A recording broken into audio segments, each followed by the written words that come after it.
Greetings to all students. I am Sahil Gandhi and we are continuing with the next lecture of microeconomics. So, I'm giving you a small brief of what we did in the previous class because today's topic would be a continuation of the same topic. We did the term consumer equilibrium and there I actually defined कि consumer equilibrium होता क्या है. Equilibrium हमने define किया था. It is a state of rest between two forces that are prevailing in the economy. Equilibrium का मतलब दो चीजें जब equal हो जाती हैं तो that is equilibrium. जिसमें we did an example consumer equilibrium के अंदर we did one condition that consumer would be in equilibrium where marginal utility obtained from the good X is equal to the price of the good X.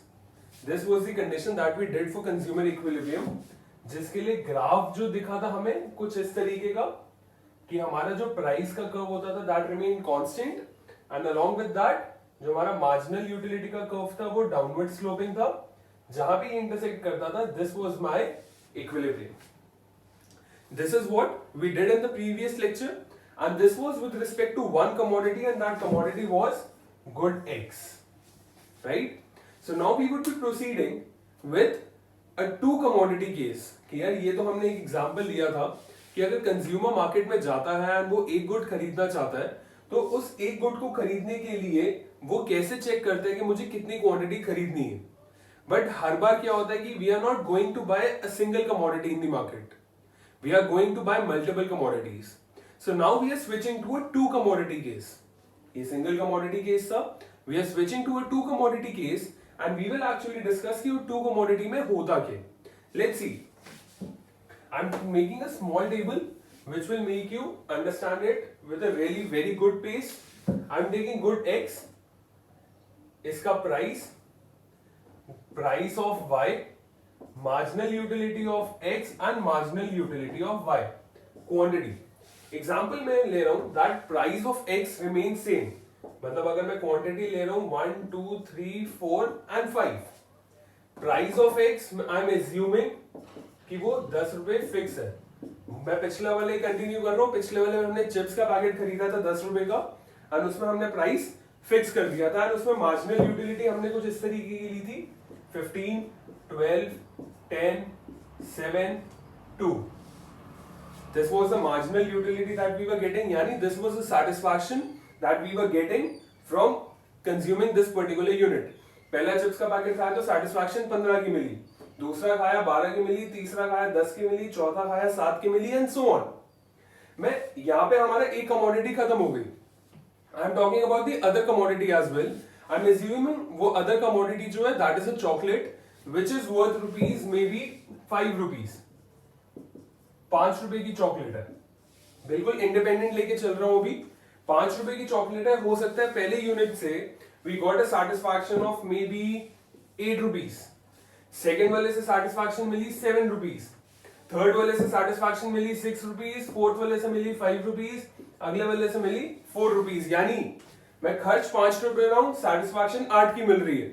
I'm spending 5 rupees, getting a satisfaction of 7, spending 5, getting a satisfaction of 6, spending 5, getting a satisfaction of 5, and spending 5, getting a satisfaction of 4 rupees. So these are the two commodities that we are taking in account as of now. अगर हम independently देखें, what we would see is, अगर मैं X की decide करूं, X का अलग से decide करूं, तो हमने condition क्या पढ़ी थी? Price of X. Price of X should be equal to the marginal utility of X, the MU of X. Yani I can say that the consumer would be in equilibrium where? Over here. When the price of X is actually equal to the utility that the consumer is getting from that particular commodity. And he would be he would be consuming 3 units of commodity or good X. Right? When we go to Y, जहां पे हम X की बात कर रहे थे हम Y की भी सेम बात कर सकते हैं. यानी हम ध्यान से सोचते हैं 5 रुपए खर्च करके 8 रुपए की satisfaction. Yes, we would be consuming this good क्योंकि कंज्यूमर का फायदा हो रहा है. वो खर्च सिर्फ 5 रुपए है और उसे सेटिस्फैक्शन 8 रुपए की मिल रही है. यहाँ पे 5 रुपए खर्च रहे 7 रुपए की सेटिस्फैक्शन गुड, ₹5 खर्च रहे हैं, 6 की सेटिस्फैक्शन गुड, ₹5 खर्च रहे हैं, पूरे ₹5 वसूल हो रहे हैं, यानी ये गुड भी लेगा। Let's talk about this commodity. भाई वो खर्च ₹5 का है, बट उसे सेटिस्फैक्शन कितने की मिल रही है? Only ₹4। Will I ever prefer to buy this commodity? Never. ऐसा कभी नहीं होगा कि मैं ₹5 खर्चूं और मुझे ऐसा लगे कि यार मुझे सेटिस्फैक्शन ₹4 की मिल रही है, यानी I would not consume this particular unit, which ultimately means I would stop over here where the price of Y is equal to the marginal utility of Y.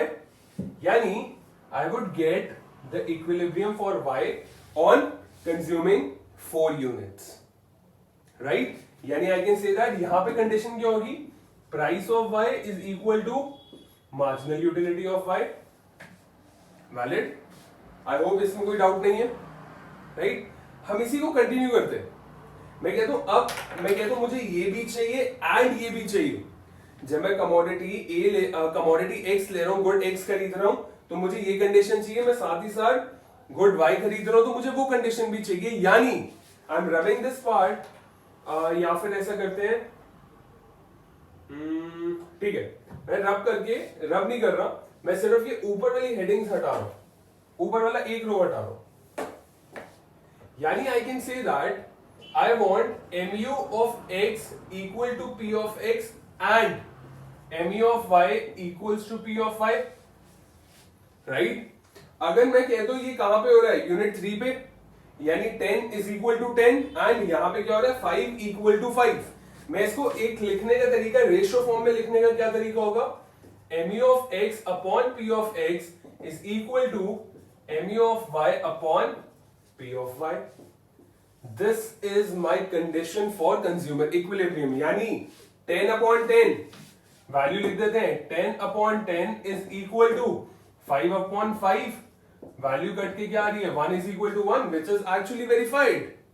यानी मैं ये कह सकता हूं, in this whole particular scenario the consumer would be in equilibrium when he would be consuming 3 units of x यानी 3x and 4 units of y यानी 4y। ये उसका कॉम्बिनेशन होगा जो वो खरीदेगा, राइट? वो था सिंगल कमोडिटी, ये दो कमोडिटी एग्जैक्टली उसी चीज को कंटिन्यू किया, कुछ नया नहीं है इसके अंदर, राइट? हमने बस दोनों यूनिट्स का अलग अलग निकाला एंड हमने उसे एक रेशियो फॉर्म में लिख दिया, नथिंग एल्स, राइट? अगर मैं इसमें एक कंडीशन कहता, बहुत ध्यान से देखना, एक अच्छा पॉइंट है ये, काफी अच्छा। अगर मैं कहता mu of x upon p of x is greater than mu of y upon p of y, इसका मतलब समझते हैं, marginal utility of x upon price of x is greater than marginal utility of y upon p of y। यानी हम क्या देख रहे हैं? अब ध्यान से सोचना। मैं कहता हूं, मैं यहां पे एज्यूम कर रहा हूं, मैं यहां तक पहुंच चुका हूं, यानी दिस इज 5 upon 5, बट यहां पे मैं कह रहा हूं mu of x is greater than p of x, यानी कुछ ऐसी कंडीशन, मैं ऐसे लिख रहा हूं, I am taking this figure, 2 units of x and 4 units of y।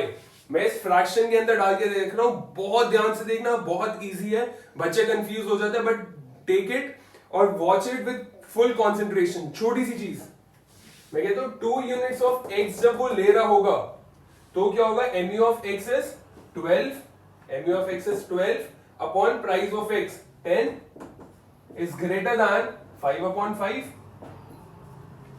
Valid है, वो ग्रेटर है। यानी अगर हम ये कह सकते हैं, इसका मतलब समझाने के लिए मैंने ये चीज लिखी है, बहुत ध्यान से देखोगे तो मैं ये कह सकता हूं, मुझे x से सेटिस्फैक्शन ज्यादा मिल रही है as compare to the satisfaction gain from y। I am getting more satisfaction from x as compare to the satisfaction gain from y। In that case मैं करूंगा क्या? बहुत ध्यान से सोचते हैं। If I am a particular consumer, I am getting more satisfaction from chips and less satisfaction from chocolates, I would definitely prefer to switch to chocolates, switch to chips. मुझे जिस कमोडिटी से ज्यादा सेटिस्फैक्शन मिल रही है कम पैसे पे करके, कम पैसे पे करने का मतलब रेशियो में कंपेयर कर रहे हैं कि 10 रुपए खर्च के 12 की सेटिस्फैक्शन मिल रही है, तो definitely I would prefer to consume more of x, right? यानी जब ये कंडीशन एग्जिस्ट करेगी when mu of x upon p of x is greater than mu of y upon p of y, we would prefer to consume more of x. कब तक consume करेंगे? मैं अगर इस केस पे था, मैं इसको और ज्यादा कंज्यूम करूंगा तो मेरी सेटिस्फैक्शन गिर के 10 तक आ जाएगी. अगर मैं कम कंज्यूम कर रहा था, I was getting a satisfaction of 12, मैं और ज्यादा कंज्यूम करूंगा, मेरी सेटिस्फैक्शन 10 पे आ जाएगी. और मैं यहां पे आके रुक जाऊंगा, क्योंकि इसके बाद अगर मैंने कंज्यूम किया तो मेरा नुकसान है. यानी when this is the ratio, I would consume more of x till the time mu of x is equal to price of x and this ratio becomes equal. यानी मैं इसको अब रब करते हुए नीचे लिख रहा हूं इसके, when mu of x upon p of x is greater than mu of y upon p of y, we consume more of x, जिसकी वजह से x की सेटिस्फैक्शन कम होनी शुरू हो जाएगी and we would restore to mu of x upon p of x equals to mu of y upon p of y. हमारी ये कंडीशन वापस आ जाएगी. राइट? सिमिलरली अगर मैं कहता mu of y upon p of y, या फिर उसी ऑर्डर में लिखते हैं, शायद और अच्छे से रिलेट कर पाओगे. mu of x upon p of x is less than mu of y upon p of y. यानी अब y से सेटिस्फैक्शन मिल रही है, y से सेटिस्फैक्शन ज्यादा मिल रही है एज कंपेयर टू x. तो सिंपल सा तरीका, इस बार y को ज्यादा कंज्यूम कर लेते हैं. y को ज्यादा कंज्यूम करने का मतलब क्या होगा? मैं लिख रहा हूं we consume more of y. कब तक? Till the time this becomes equal to this. यानी एंड वो अल्टीमेटली इसी कंडीशन पे आकर रिस्टोर हो जाएगा. क्यों? क्योंकि जब y को हम ज्यादा कंज्यूम कर रहे होंगे, y की जो सेटिस्फैक्शन है वो कम होनी शुरू हो जाएगी due to law of diminishing marginal utility, जो हमने लास्ट लेक्चर में पढ़ा था. Law of diminishing marginal utility, उसकी वजह से इसकी मार्जिनल यूटिलिटी कम होगी and ultimately we would restore this particular condition. Right? This was whole consumer equilibrium with respect to two commodities. Right? मैं एक छोटी सी चीज, एक एडिशनल पॉइंट बता रहा हूं, सिलेबस का पार्ट नहीं है, but you can definitely have a look, क्योंकि आप उसको अच्छे से समझ पाओगे. मैं कहता हूं जब मेरे पास दो कमोडिटीज थी तो मैं कंडीशन मांगता था mu of x upon p of x is equal to mu of y upon p of y. But दोस्तों ऐसा नहीं होता कि हम मार्केट में जा रहे हैं तो हम सिर्फ दो चीजें खरीद के आए. कई बार होता है हम शायद 100 चीजें एक साथ खरीद के आते हैं जब महीने का राशन लेने जा रहे हैं. इन दैट केस आई कैन से मैं हर कमोडिटी की क्वांटिटी कैसे डिसाइड करता हूं. मैं कहता हूं अब एक गुड आ गया z, मैं उसके लिए भी condition मांगूंगा mu of z is equal upon p of z is equal to this particular ratio. अगर एक कमोडिटी होती a तो मैं कहता mu of a upon p of a is equal to this ratio. मेरे पास जितनी कमोडिटीज आती रहेंगी वो मैं लिखता रहूंगा इक्वल, यानी this should be equal to mu of b upon p of b and so on. जितनी भी कमोडिटीज एग्जिस्ट करेंगी मेरे पास अपना इक्विलिब्रियम कैलकुलेट करने का एक ही तरीका एग्जिस्ट करता है and this is the basic way to calculate that. Right? I hope this topic is actually clear to you, because बहुत सिंपल सा टॉपिक है, पिछले वाले टॉपिक को ही हमने कंटिन्यू किया. So I want you to actually see this lecture once more. ये टेक्निकल टर्म्स आपके साथ थोड़ी और क्लियर हो जाएंगी. इन केस कि अगर आपको लगता है कि कोई कंफ्यूजन हो रही है, you can definitely reach out to me and we'll definitely solve this particular question, or we can solve your particular doubts. Right? I hope the lecture was useful to you. My name is Sahil Gandhi and we'll definitely get back to you with a few more lectures. Right? Thank you so much, students.